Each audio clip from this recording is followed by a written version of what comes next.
If you have not been living under a rock for the past 2 years, you've probably heard of Pilates. There are a lot of claims to this form of exercise.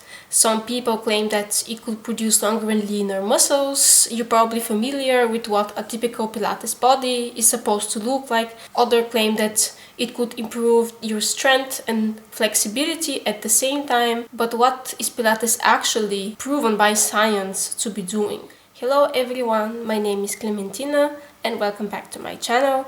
I usually do wellness and nutrition content. I also completed a bachelor's degree in nutrition sciences and a master's degree in food chemistry, and today we are diving into the science behind the Pilates exercise. This is not a video diving into the culture and the cult of the Pilates body that has been on the rise. There are enough videos on YouTube that explain to you why there has been a rise in popularity and where it originated from. Today we're going to go over the studies that were done on Pilates and what has it actually been scientifically proven to do. Joseph Pilates was born in Düsseldorf, Germany in the 1880s. The Pilates workout was established by him in the 1920s while he was working in a hospital on the Isle of Man. There he was helping patients that had difficulty walking and had suffered injuries. He was attaching strings to their hospital beds, and his treatments seemed to be making them improve more rapidly. He gathered inspiration for developing his method of exercise through martial arts, yoga, Zen meditation, and also Greek and Roman exercises. He called it originally the art of culturology. There are 5 principles to Pilates, to traditional Pilates, according to him. The first one is centering or tightening of the core muscles, or the powerhouse as he calls it. The second one is control. The third one is concentration. The fourth one is precision, and the last one is flow. This method of exercise is distinctive in the way that there is special attention paid to the quality and accuracy of the movements during the workouts. It can be performed only on a mat or also with additional equipment such as a gym ball, a pillar ring, also bands, or on a reformer machine as well. Pilates is being marketed to athletes to be improving their core and functional fitness, and there are also some other additional claims that it reduces chronic low back pain and arthritis. I cannot pronounce that. There are other claims that have been rising recently, that it produces more lean and long muscles, as I already mentioned, that it also balances strength and flexibility, and so on. We're going to go over some studies that investigate what kind of impact does Pilates have on one's body. Pilates could be attractive to the general public, not only because of the rise of the cult of the Pilates body and Pilates culture, but also since it's a sort of a mind-body exercise. So because of its nature of being attentive and paying a large amount of attention to the control of each movement, that has some kind of a meditative aspect to it and can also improve the mental well-being of the ones performing it. Multiple studies have investigated the impact of Pilates on low back pain, and a systematic review containing 8 randomized controlled trials proved that Pilates has a positive impact on reducing chronic low back pain. I also want to clarify that most of the studies are performed over a very long period of time, of minimum of 12 weeks. That would be 3 months. There was no shorter duration in the studies that I found. A recent study that investigated the impact of 1-hour sessions of Pilates 3 times per week over the course of 12 weeks. The study involved middle-aged women with sedentary jobs, showed that Pilates seemed to improve their respiratory system, also their abdominal strength and stability, and also hip and shoulder joint movement. So they generally became more mobile and also with better flexibility. Another study investigated the impact of 3 forms of exercise on obese and elderly women.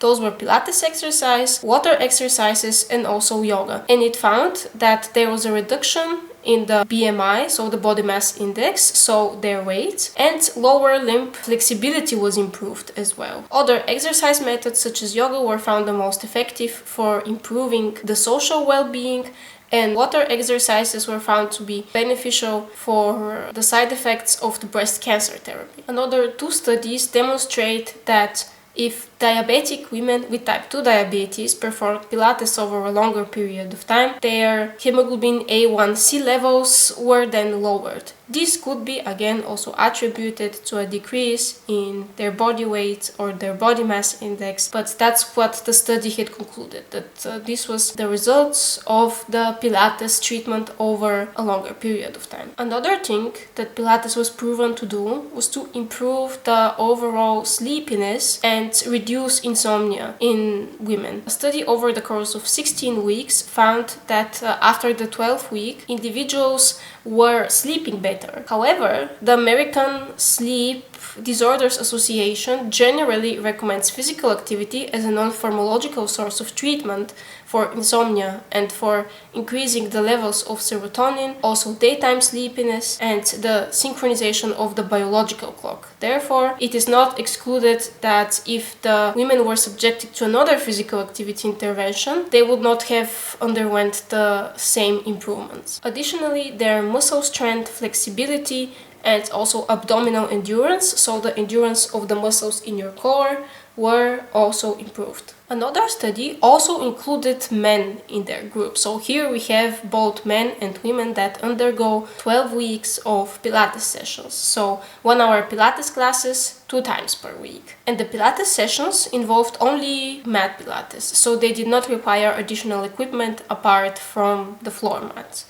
This study found that for the inactive middle-aged men and women, abdominal endurance, hamstring flexibility, and also upper body muscular endurance were improved. A very strange finding was that they did not find an improvement in posture or balance, which is one of the main things that Pilates is popular to be improving.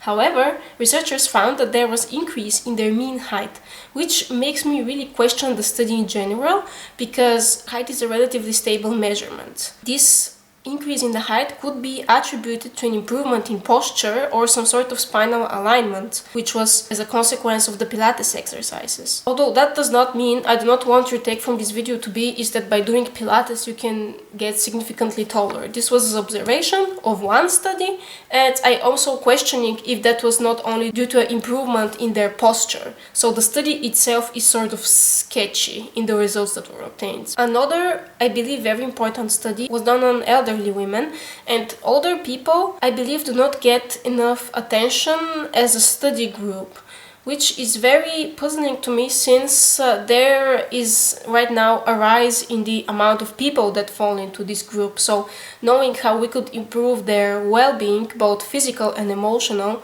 would be very beneficial for all of us. This study claimed that Pilates is a safer form of exercise for some older people that are not able to perform other types of physical activity, such as gym classes or just to do exercises on the fitness machines. Pilates and its calm nature also have a beneficial effect on their mental states, which is very crucial aspect for older people. Another very important thing is that Pilates also improved their abdominal strength and flexibility, and for elderly people, this really helps them perform sufficiently daily tasks without additional help for a longer period of time. So for them to retain their independency. Pilates' impact on their overall core stability could really improve their quality of life. This could also reduce the risk of falls, which, as we know, could have a very detrimental effects on the elderly. Now we're moving on to the studies that investigate primarily the impact of Pilates on weight loss, body fat percentage, and an increase in muscle mass, and so on. After the assessment of the evidence by one review, they found that the evidence for the reduction of body weight and body mass index is low to moderate.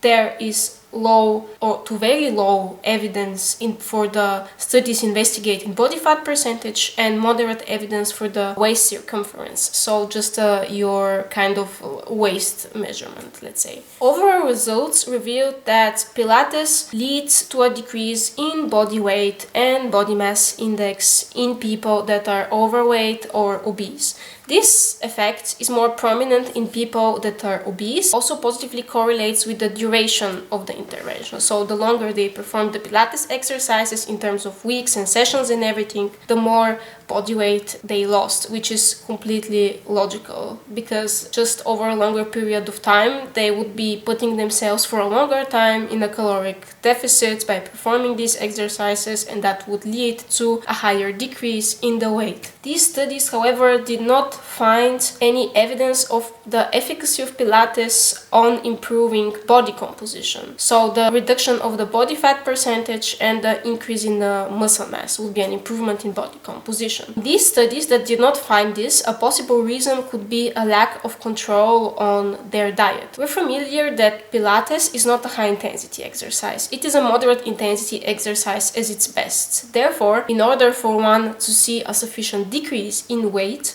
that would mean that they also have to pay more attention to their diet, since the energetic output when performing Pilates is not that great to generate a larger deficit that would lead to weight loss. This leads me to the last study that I found, and it was done on 3 groups. Actually 4 with the control group. So there was one group that went an intervention of only Pilates class. One group did only the Mediterranean diet. This is one of the most science-backed diets that exist out there. It is known for lowering the risk for multiple types of also cancers and cardiovascular disease as well. The third group was subjected to both Pilates and they also had to follow the Mediterranean diet. So there was a form of diet control. And in this study, only the group that had to follow both protocols, so the exercises and the nutrition control, they saw the results both for improving their body mass index, reducing their body fat percentage, and gaining some lean mass in the process, so muscle mass. One really conflicting finding is that there was no improvement in their grip strength, so they increased some of their muscle mass, but they